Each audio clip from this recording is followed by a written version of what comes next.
developer for Shades of Noir. And I'm Georgia Clemson, and we're in the Archives and Special Collections Centre, where I work as an archives assistant. So the centre's based in London College of Communication, but we're not a college archive, we're for the whole university, so anybody can come in. And we're part of library and academic support services. And we've got about 20 collections here, but today Tabitha and I are going to talk a bit about the Tell Us About It archive. It's a collection of student artworks that have been made by students who've achieved highly in their course, but also come from backgrounds that have been historically othered in academic institutions.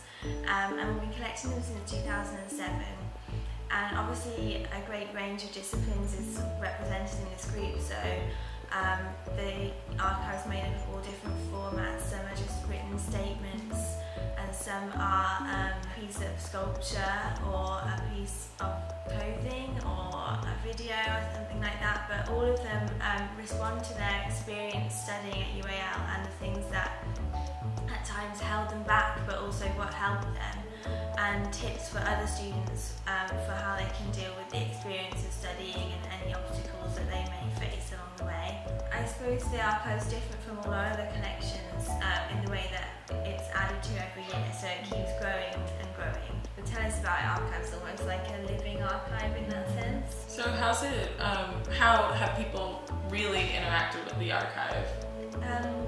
So the main way that we use the material with teaching and learning is we use it in staff training workshops a lot. So we will take some of the material out to another site, another college, and teachers will look at it, trainees will look at it, and also we've used it in student workshops for brand new students from overseas to help them sort of settle in a bit and see what kind of things they might experience along the way studying in London. So it's important to be used with the teacher training just because it can give teachers more of an understanding of different backgrounds of the students that they might be teaching that they may not even be aware of, and of how that can affect their experience studying.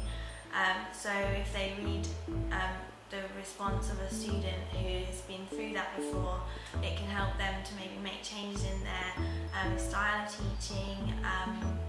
To better practice inclusive pedagogy. Yeah, exactly.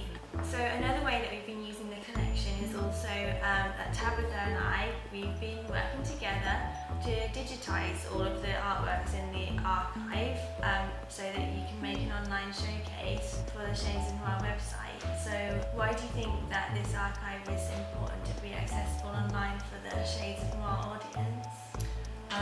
It's important because having the digital collection online is a really important resource for students who might feel isolated. Having these reflective responses from students who have already been through UAL can help them to feel less isolated in their academic experience. And it also fosters a consciousness within the culture of UAL for the presence of students from historically marginalized backgrounds and an appreciation of their contributions to the university. And of course, digital access is important because it's not always easy to come into the archive and check things out, even though I highly recommend you do. I mean, that's one of the challenges that we've sort of had to deal with in digitising it, is that we want it to be as good an experience online as it is in person for people who perhaps can't make it in. And I think it's been a really fun challenge actually, and it's been good to spend time with the material. Yeah, doing like physically handling it. It's been a great problem-solving exercise for both of us to figure out, well, how are we going to hang this 3D model of a bicycle that's completely made from textiles? Yeah. You know, it's been a lot of fun in that way. Yeah, and I definitely would recommend other people to come in and experience it in person if you can. So you can book an appointment, which I'd recommend, and we've got appointments from Monday to Friday from 1 till 5 in the afternoons.